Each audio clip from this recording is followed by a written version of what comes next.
दोस्तों, आखिर स्त्रियों की वह कौन सी 3 चीजें होती हैं जिन्हें प्रत्येक पुरुष को अपनी पत्नी की अवश्य देखना चाहिए? और अगर कोई भी पुरुष अपनी पत्नी की इन तीनों चीजों को गलती से भी देख लेता है या छुप कर देख लेता है तो उस पुरुष के घर में कभी भी गरीबी नहीं आती है, जिसके कारण उसके घर में माता लक्ष्मी का सदैव वास रहता है और माता लक्ष्मी की कृपा दृष्टि उसके ऊपर सदैव बनी रहती है।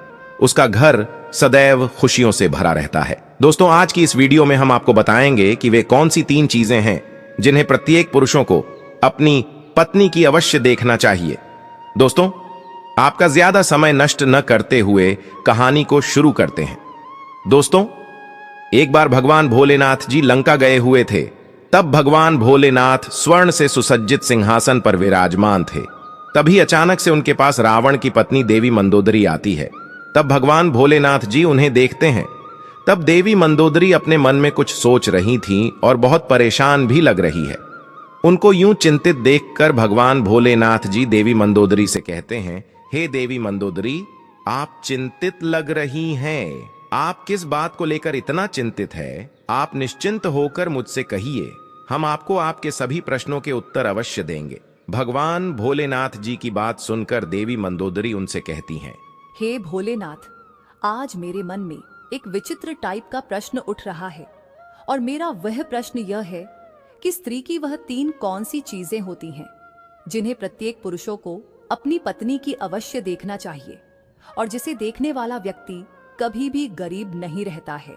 तब भगवान भोलेनाथ जी देवी मंदोदरी से कहते हैं, हे देवी मंदोदरी, आपका यह प्रश्न सच में अत्यंत विचित्र है, किंतु समस्त मनुष्यों के लिए उपयोगी भी है। और आज आपने अपने इस प्रश्न को पूछकर पूरी मानव जाति का उद्धार कर दिया है।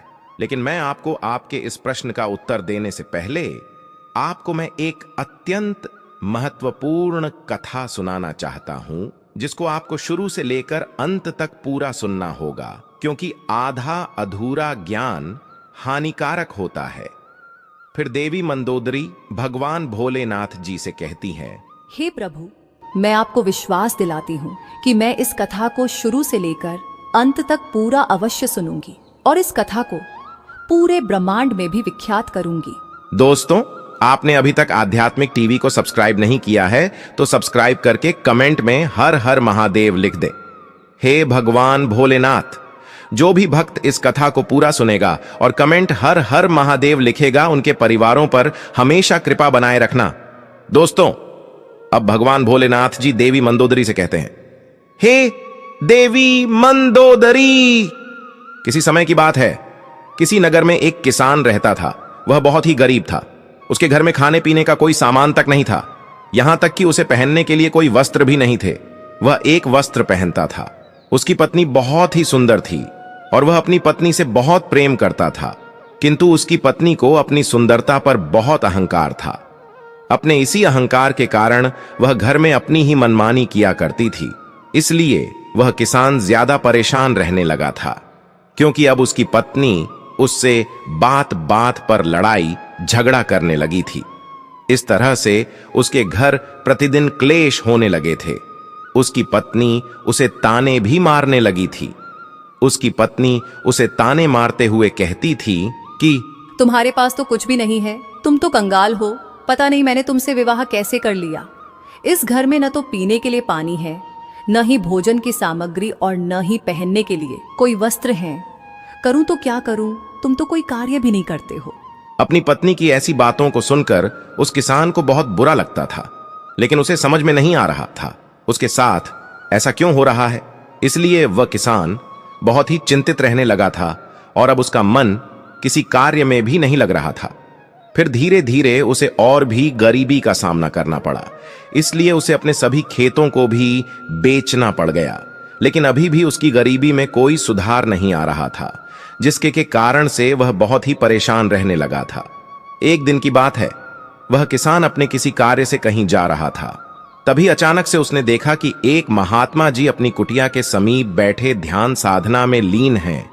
तब वह किसान अपने मन में कुछ सोचने लगता है कि यह महात्मा जी मुझे कोई दिव्य पुरुष जान पड़ते हैं, क्यों ना मैं इनके पास चलकर देखूं, शायद यह महात्मा जी मुझे मेरी समस्याओं से छुटकारा दिला दें।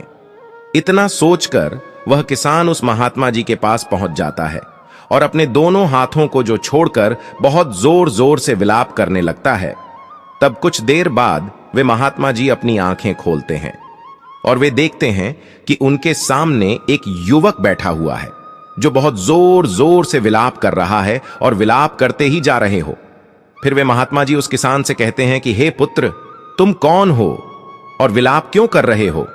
उन महात्मा जी की बात को सुनकर वह किसान उनसे कहता है कि हे मुनिवर, मैं इस नगर का एक गरीब किसान हूं और मैं इस वजह से विलाप कर रहा हूं क्योंकि मेरी पत्नी मुझसे लड़ाई झगड़ा करती है और मुझे ताने मारती रहती है कि तुम्हारे पास क्या है, तुम तो कंगाल हो, इस घर में खाने पीने पहनने के लिए कुछ भी नहीं है, पता नहीं मैंने किसके साथ विवाह कर लिया है।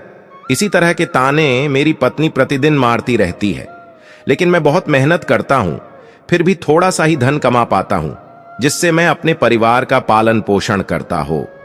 वह किसान आगे कहता है, हे मुनिवर, आप मुझे वह उपाय बताएं जिसको करने के बाद मेरी पत्नी मुझसे झगड़ा न करे और मैं बहुत जल्द धनवान बन जाऊं। उस किसान की बातों को सुनकर वे महात्मा जी उससे कहते हैं, हे पुत्र, तुम पहले विलाप करना बंद करो। मैं तुमको 3 चीजें बताने वाला हूं जिसे प्रत्येक पुरुष को अपनी पत्नी की अवश्य देखना चाहिए, और अगर कोई भी पुरुष अपनी पत्नी की इन तीनों चीजों को देख लेता है तो उस व्यक्ति को धनवान बनने से विधाता भी नहीं रोक सकता है। उन महात्मा जी की बात सुनकर वह किसान उनसे कहता है कि हे मुनिवर, आप देर न करते हुए उन तीनों चीजों को बता दीजिए जिन्हें प्रत्येक पुरुषों को अपनी पत्नी की देखनी चाहिए। मैं उन तीनों चीजों के बारे में जानने के लिए बहुत उत्सुक हो रहा हो। तब वे महात्मा जी उस किसान से कहते हैं, हे पुत्र, इतनी उत्सुकता ठीक नहीं है, मनुष्य को हमेशा धैर्यवान होना चाहिए। तो चलो, मैं अब तुमको वे तीनों चीजें बता देता हूं जिन्हें प्रत्येक पुरुषों को अपनी पत्नी की उन तीनों चीजों को अवश्य देखना चाहिए। लेकिन मैं तुमको उन तीनों चीजों के बारे में एक अत्यंत महत्वपूर्ण कथा के द्वारा बताने वाला हूं। इसलिए तुमको मुझसे एक वादा करना होगा कि जब मैं इस कथा को सुनाऊंगा तब तक तुम्हें इस कथा को सुनना होगा। उन महात्मा जी की बात सुनकर वह किसान उनसे कहता है, हे मुनिवर, मैं आपको विश्वास दिलाता हूं, मैं इस कथा को शुरू से लेकर अंत तक पूरा अवश्य सुनूंगा। दोस्तों, भगवान भोलेनाथ जी देवी मंदोदरी से कहते हैं, हे देवी मंदोदरी। वे महात्मा जी उस किसान से कहते हैं, हे पुत्र, किसी नगर में एक व्यापारी रहता था। वह उस नगर का सबसे बड़ा व्यापारी था। उस व्यापारी और उसकी पत्नी में आपस में बहुत प्रेम था। वे दोनों एक दूसरे से बहुत प्रेम करते थे और उनके घर में कभी भी लड़ाई झगड़ा नहीं होता था। कभी भी किसी को लेकर भी व्यापारी और उसकी पत्नी के बीच में किसी भी प्रकार का कोई क्लैश नहीं होता था। इसलिए उसके घर में सदैव माता लक्ष्मी जी का वास बना रहता था। उसे अपने व्यापार में कई गुना सफलता प्राप्त होती थी। व्यापारी और उसकी पत्नी के बीच में इतना प्रेम था कि उसके आस पड़ोस के लोग उनके इस प्रेम को देखकर ईर्ष्या करने लगे थे, जिसकी वजह से कुछ स्त्रियां तो व्यापारी की पत्नी से बात तक भी नहीं करती थीं। उसकी पत्नी प्रतिदिन संध्या काल के समय एक दीपक अपने घर अवश्य प्रज्वलित करती थी, लेकिन कुछ स्त्रियां उसे ऐसा भी करने से रोकती थीं और कहती थीं कि तुम प्रतिदिन संध्या काल के समय अपने घर में दीपक क्यों प्रज्वलित करते हो? ऐसा करने से तुम्हें क्या लाभ होगा? तुम ऐसा मत किया करो। किंतु वह किसी की बात सुनकर भी अनसुना कर देती थी और अपनी मनमर्जी किया करती थी। यहां तक वह अपने पति यानी कि उस व्यापारी की भी कोई भी बात नहीं मानती थी। वह अपने अनुसार घर को चलाती थी और वह व्यापारी भी अपनी पत्नी को किसी भी कार्य को करने से मना नहीं करता था, क्योंकि वह व्यापारी बहुत बुद्धिमान था। वह अच्छी तरह से जानता था कि वह अपनी पत्नी को किसी भी कार्य को करने से मना करेगा तो निश्चित है कि उन दोनों में लड़ाई झगड़ा होगा और प्रतिदिन कलेश होगा, जिसकी वजह से उसका ध्यान अच्छी तरह से व्यापार में नहीं लग पाएगा और व्यापार में हानि होने लगेगी। साथ ही साथ वह व्यापारी अपनी पत्नी को छोड़ना भी नहीं चाहता था, क्योंकि वह अपनी पत्नी से बहुत प्रेम करता था। लेकिन उसकी पत्नी उससे ज्यादा प्रेम नहीं करती थी, बल्कि उस व्यापारी के सामने दिखावा मात्र का प्रेम जताती थी और अपने पति से नाराज भी हो जाती थी। किंतु किसी तरह से वह व्यापारी अपनी पत्नी को मना लेता था। इसी तरह से दिन गुजर रहे थे और वह व्यापारी अपनी पत्नी के साथ सुखपूर्वक से जीवन व्यतीत कर रहा था। फिर धीरे धीरे यह बात पूरे नगर में फैल गई और अब उस नगर के सभी लोग उस व्यापारी और उसकी पत्नी के इस प्रेम का उदाहरण देने लगे थे। फिर जब यह बात उस नगर के राजा को पता चली कि व्यापारी और उसकी पत्नी एक दूसरे से बहुत प्रेम करते हैं, तब उसने अपने सैनिकों को बुलाया और उनसे कहा कि जाओ, उस व्यापारी और उसकी पत्नी को बड़े आदर सत्कार के साथ राजमहल में ले आओ। हम उनका सम्मान करना चाहते हैं, लेकिन तुम उन्हें कुछ भी मत बताना। दोस्तों, भगवान भोलेनाथ जी देवी मंदोदरी से कहते हैं, हे देवी मंदोदरी, राज की आज्ञा पाकर सैनिक उस व्यापारी के घर जाते हैं और उसके घर का दरवाजा खटखटाने लगते हैं। फिर कुछ देर बाद वह व्यापारी अपने घर का दरवाजा खोलता है तो वह देखता है कि उसके सामने राजा के सैनिक खड़े हुए हैं। तब वह व्यापारी उन सैनिकों से कहता है कि आप लोग आज मेरे घर क्यों आए हैं। फिर वे सैनिक कहते हैं कि चलिए, आपको राजा साहब ने अपने राजमहल में बुलाया है। फिर राजा के वे सैनिक उन दोनों को अपने साथ राजमहल ले आते हैं। राजमहल में पहुंचकर राजा उस व्यापारी और उसकी पत्नी का अच्छी तरह से अतिथि सत्कार करते हैं। उसके बाद उन्हें थोड़ा सा धन दे देते हैं, जिसको पाकर वह व्यापारी और उसकी पत्नी बहुत प्रसन्न हो जाते हैं और प्रसन्नता पूर्वक अपने घर चले जाते हैं।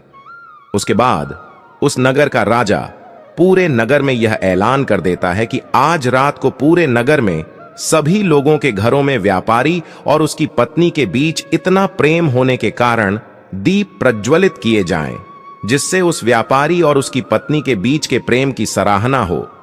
राजा की आज्ञा सुनकर उस नगर के सभी लोगों के घरों में दीपक प्रज्वलित किए जाते हैं, किंतु उस नगर के सभी घरों के दीपक थोड़ी ही देर बाद बुझ जाते हैं। लेकिन उस व्यापारी के घर का दीपक अभी भी जल रहा था और उसका प्रकाश बहुत दूर दूर फैल रहा था। फिर उस नगर के राजा ने अपने मन में सोचा कि क्यों ना अब मैं बाहर चलकर देखता हूं कि किस किस ने अपने घरों में दीपक प्रज्वलित करे हैं और किसका दीपक अभी भी प्रज्वलित हो रहा है। इतना अपने मन में सोचकर वह राजा अपने महल से उस नगर की तरफ देखने लगता है तो उसे दिखाई देता है कि उस नगर में किसी घर में भी कोई दीपक नहीं चल रहा है, लेकिन उस व्यापारी के घर में जलाया हुआ दीपक अभी भी जल रहा है। राजा अभी उस नगर के तरफ देख ही रहा था कि इतने में वहां पर उनकी रानी आ जाती है।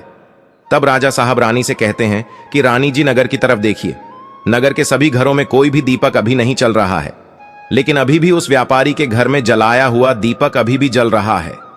इससे स्पष्ट हो जाता है कि उस व्यापारी और उसकी पत्नी के बीच में कितना ज्यादा प्रेम है और उन दोनों के आपस में इतना ज्यादा प्रेम होने का कारण वह व्यापारी है, क्योंकि वह बहुत बुद्धिमान है और अपनी सूझबूझ से अपने घर को चलाता है। लेकिन रानी राजा की बात से सहमत नहीं होती है और राजा से कहती हैं, हे महाराज, मैं आपकी बात से सहमत नहीं हूं। मेरे हिसाब से उसकी पत्नी उन दोनों का इतना प्रेम होने का कारण है। दोस्तों, भगवान भोलेनाथ जी देवी मंदोदरी से कहते हैं, हे देवी मंदोदरी, इसी बात को लेकर राजा और रानी में बहुत देर तक बहस होती है और बात लड़ाई तक पहुंच जाती है। फिर राजा और रानी के बीच में तलवारें तक चलने लगती हैं, जिससे राजा और रानी को कई छोटे भी लग जाती है। तभी अचानक से राजा ने रानी से कहा कि हम दोनों यूं लड़ाई क्यों कर रहे, क्यों ना हम उस व्यापारी और उसकी पत्नी की परीक्षा ले लें, जिससे पूर्ण रूप से स्पष्ट हो जाएगा कि उन दोनों में इतना ज्यादा प्रेम होने का कारण कौन है। राजा की बात रानी भी स्वीकार कर लेती है और कहती है, ठीक है, मैं पहले उस व्यापारी की पत्नी की परीक्षा लेना चाहती हूँ। फिर राजा साहब भी कहते हैं, ठीक है रानी जी, आप जैसा चाहें वैसे व्यापारी की परीक्षा ले सकती हैं। फिर रानी कुछ सैनिकों को बुलाती है और उससे कहती है, जाओ उस व्यापारी से कह देना कि अगर वह अपनी पत्नी को मार डालेगा तब मैं उससे विवाह कर लूंगी और राजा साहब को बंदी बनाकर कारागार में बंद कर दूंगी। राजा के स्थान पर उसको सिंहासन पर विराजमान कर दूंगी। रानी का आदेश पाकर वे सैनिक उस व्यापारी के घर पर पहुंच जाते हैं। शाम होने वाली थी और व्यापारी की पत्नी कहीं गई हुई थी, लेकिन वह व्यापारी घर में ही था क्योंकि वह थोड़ा सा बीमार पड़ गया था। फिर वे सैनिक उस व्यापारी के घर के पास पहुंच उसके द्वार के दरवाजे को खटखट आने लगते हैं। तब दरवाजे खटखटाने की आवाज सुनकर वह व्यापारी किसी तरह से दरवाजे को खोलता है तो वे सैनिक उस व्यापारी से कहते हैं, सुनिए, रानी साहिबा का आदेश है कि अगर आप अपनी पत्नी को जान से मार डालेंगे तब रानी साहिबा आपसे विवाह कर लेंगी और राजा साहब को बंदी बनाकर कारागार में डाल देंगी। फिर आपको उनके स्थान पर सिंहासन पर विराजमान कर देंगी। इस नगर पर आपका राज हो जाएगा।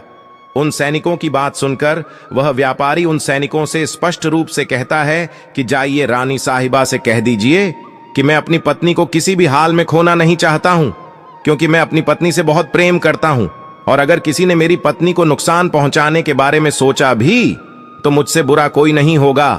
और बात रही रानी साहिबा से विवाह करने की, तो आप रानी साहिबा से कह दीजिएगा कि मैं उनसे किसी भी हाल में विवाह करने के लिए तैयार नहीं हो, चाहे वे मुझे अपना सिंहासन ही क्यों ना दे दें।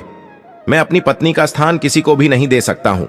फिर उस व्यापारी की बातों को सुनकर वे सैनिक राजमहल पहुंच जाते हैं और रानी को उस व्यापारी द्वारा बताई गई बातों को बता देते हैं। उसके बाद राजा रानी से कहता है कि देखा ना कि वह व्यापारी कितना समझदार है, और इससे स्पष्ट हो जाता है कि व्यापारी और उसकी पत्नी के बीच में इतना ज्यादा प्रेम होने का कारण वह व्यापारी ही है, क्योंकि वह अपनी पत्नी से बहुत प्रेम करता है। राजा की बात सुनकर रानी राजा से कहती है, आप ये कैसे कह सकते हो? आपने अभी तक उस व्यापारी की पत्नी की परीक्षा तो ली ही नहीं है। फिर राजा कहता है कि ठीक है, मैं आपके मन को संतुष्ट करने के लिए उसकी पत्नी की परीक्षा ले लेता हूं। तब राजा भी कुछ सैनिकों को बुलाता है और उनसे कहता है, जाओ और इस नगर में रहने वाले उस धनवान व्यापारी की पत्नी से कहना कि अगर वह अपने पति को मौत के घाट उतार देगी तो मैं उसको अपनी रानी के रूप में स्वीकार कर लूंगा और उसे सदैव अपनी पटरानी बनाकर रखूंगा। दोस्तों, भगवान भोलेनाथ जी देवी मंदोदरी से कहते हैं, हे देवी मंदोदरी। अब वे महात्मा जी उस किसान से कहते हैं, हे पुत्र। आज्ञा पाकर उसके वे सैनिक उस व्यापारी के घर की तरफ निकल जाते हैं और उसके घर पर पहुंचकर जब वे सैनिक उस व्यापारी के घर जा रहे थे तब वे देखते हैं कि उस व्यापारी की पत्नी पानी लेकर आ रही है। और जब उसकी पत्नी उन सैनिकों के पास पहुंच जाती है तब वे सैनिक उस व्यापारी की पत्नी से कहते हैं कि राजा साहब ने आदेश दिया है कि अगर आप अपने पति को मृत्यु के घाट उतार दोगी तब राजा साहब तुमसे विवाह कर लेंगे और तुम्हें रानी बनाकर रखेंगे। राजा के उन सैनिकों की बात सुनकर व्यापारी की पत्नी अपने मन में सोचने लगती है, राजा साहब मुझसे विवाह करने के लिए तैयार हैं, तब तो बहुत अच्छा है, तो मैं अपने पति को मार ही डालती हूँ। अपने मन में इतना सोचकर वह उन सैनिकों से कहती है कि ठीक है ने, अपने पति को मौत के घाट उतारने के लिए बिल्कुल तैयार हूं। तब सैनिक उससे कहते हैं कि लेकिन राजा साहब को पता कैसे चलेगा कि तुमने अपने पति को मौत के घाट उतार दिया है। फिर व्यापारी की पत्नी उन सैनिकों से कहती है, संध्या काल के समय जो दीपक में प्रतिदिन चलाती हूं उसके थोड़ी देर बाद ने अपने पति को मौत के घाट उतार दूंगी और राजा साहब को संध्या काल का वह दीपक बुझाकर इशारा दे दूंगी। उस व्यापारी की पत्नी की बात सुनकर राजा के वे सैनिक राजमहल में पहुंच जाते हैं और राजमहल में पहुंचकर राजा से कहते हैं, हे राजन, व्यापारी की पत्नी तो अपने पति को जान से मारने के लिए तैयार हो गई है। जब रानी ने यह बात सुनी तो इस बात को सुनकर रानी को स्त्री जाति से घृणा होने लगी। फिर राजा ने रानी से कहा कि यह समय ज्यादा सोचने समझने का नहीं है, हमें उस व्यापारी की जान बचाने के बारे में सोचना चाहिए, क्योंकि उसकी पत्नी बहुत ही निर्दयी है। वह निश्चित ही अपने पति को मौत के घाट उतार देगी। आज हमारी वजह से उस व्यापारी के प्राण संकट में है। फिर राजा तुरंत उन सैनिकों से कहता है कि जल्दी से जाओ और उस व्यापारी की पत्नी से कह देना कि वह व्यापारी को न मारे। राजा का आदेश पाकर वे सैनिक दौड़ते हुए व्यापारी के घर पर पहुंच जाते हैं तो वे देखते हैं कि उस व्यापारी की पत्नी ने अपने पति को दिन में ही मौत के घाट उतार दिया है। तब वे सैनिक व्यापारी की पत्नी को डांटते हुए कहते हैं कि तुमने तो हमसे कहा था कि तुम व्यापारी को शाम को मौत के घाट उतारोगी, लेकिन तुमने व्यापारी को दिन में क्यों मार डाला। राजा के उन सैनिकों की बात सुनकर उस व्यापारी की पत्नी उससे कहती है, मुझे तो अपने पति को मारना ही था और मैं इसे बहुत पहले ही मारना चाहती थी, परंतु कोई सही मौका नहीं मिला, इसलिए ने अपने पति को मार ही नहीं पाई। और मैंने सोचा कि दिन में पति को मौत के घाट उतार देती हूँ और दीपक शाम होते ही बुझा दूंगी। तो सैनिकों, मैंने अपने पति को मौत के घाट उतार दिया है कि अब राजा साहब मुझे अपनी रानी बनाएंगे। तब उन सैनिकों ने कहा, यह तो आप चलकर राजा साहब से ही पूछ लीजिए। फिर व्यापारी की पत्नी और वे सैनिक राजमहल पहुंच जाते हैं और वे सैनिक राजा साहब को सारी बात बता देते हैं, जिसे सुनने के बाद राजा साहब बहुत क्रोधित हो जाते हैं और व्यापारी की पत्नी को बंदी बनाकर कारागार में डाल देते हैं। दोस्तों, भगवान भोलेनाथ जी देवी मंदोदरी से कहते हैं, हे देवी मंदोदरी। वे महात्मा जी उस किसान से कहते हैं, हे पुत्र, चलो अब मैं तुम्हें वे तीनों चीजों को बता देता हूं जिसे प्रत्येक पुरुष को अपनी पत्नी की अवश्य देखना चाहिए और जिसे देखने के बाद उसके घर में कभी भी क्लेश नहीं होता है। तो पहली चीज अपनी पत्नी की यह देखनी चाहिए कि पत्नी कहां आ रही है, कहां है, किससे मिल रही है और किससे बात कर रही है। जो भी पुरुष अपनी पत्नी की इन तीनों चीज को देखता है तो उसके घर में कभी भी क्लेश नहीं होता है और उसका अपनी पत्नी पर नियंत्रण भी होता है। दूसरी चीज, प्रत्येक पुरुष को अपनी पत्नी की अवश्य देखना चाहिए, वह है बोलचाल। प्रत्येक पुरुषों को अपनी पत्नी की बोलचाल की भाषा देखना चाहिए कि उसकी बोलचाल की भाषा कैसी है और अपने पति की बात मानती है कि नहीं, उसकी इज्जत करती है कि नहीं। इस चीज को भी प्रत्येक पुरुषों को अपनी पत्नी की अवश्य देखना चाहिए। तीसरी चीज, प्रत्येक पुरुष को अपनी पत्नी के चाल चलन अवश्य देखना चाहिए। जो भी पुरुष अपनी पत्नी के चाल चलन देखता है और अपनी पत्नी को नियंत्रण में रखता है तो उस घर में कभी भी क्लेश नहीं होते हैं। लेकिन जो स्त्रियां घर को अपनी ही मनमानी पर चलाती हैं और पति की बातों को नहीं मानती हैं, तब उसका भी हाल उस व्यापारी की तरह ही हो जाता है। दोस्तों, भगवान भोलेनाथ जी देवी मंदोदरी से कहते हैं, हे देवी मंदोदरी, अब तो आपको आपके सभी प्रश्नों के उत्तर मिल ही गए होंगे। तब देवी मंदोदरी भगवान भोलेनाथ जी से कहती हैं, हे प्रभु, आज आपने मुझे बहुत ही महत्वपूर्ण ज्ञान दिया है। मैं आपको विश्वास दिलाता हूं कि मैं इस ज्ञान का विस्तार समस्त ब्रह्मांड ने अवश्य विख्यात करूंगी। दोस्तों, आपको यह कथा कैसी लगी मुझे कमेंट करके अवश्य बताइएगा। और अगर आप सभी लोगों ने अभी तक हमारे चैनल आध्यात्म नहीं किया है तो ऐसी ही ज्ञानवर्धक कहानियों के लिए आप सभी लोग हमारे चैनल आध्यात्म सब्सक्राइब करें। साथ ही साथ कमेंट बॉक्स में हर हर महादेव लिखना ना भूलें। और ऐसी हमारी सभी वीडियो की नोटिफिकेशन के लिए आप सभी लोग नोटिफिकेशन बेल आइकॉन को भी दबाएं, जिससे आपको सभी वीडियो की नोटिफिकेशन सबसे पहले मिल सके।